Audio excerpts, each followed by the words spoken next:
ভাই আর জন ভাই সাকিব খান হিসেবে এই সময় কিভাবে দেখেন যে আপনারা ঈদের আগে মুহূর্তে বলতে চাচ্ছেন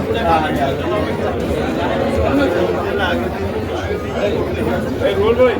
একটু মাথাটা রুবেল ভাই তারপরে এত খারাপ হয়েছে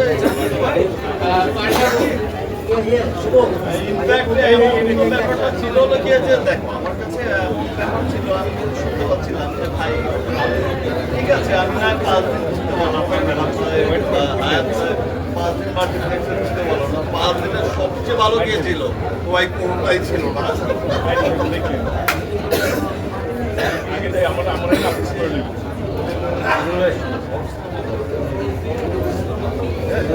বড় সিনেমা ভালো সিনেমার পাশাপাশি সিনেমার প্রমোশন গুরুত্বপূর্ণ আমাদের মতো ইন্ডাস্ট্রি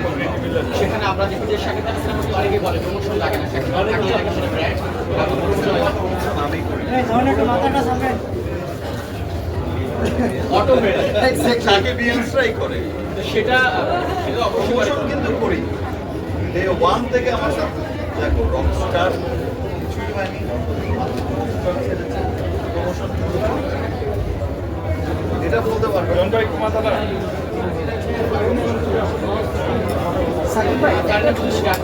আমরা শুনেছিলাম শাকিব ভাইকে বলেছিলেন ভাইয়া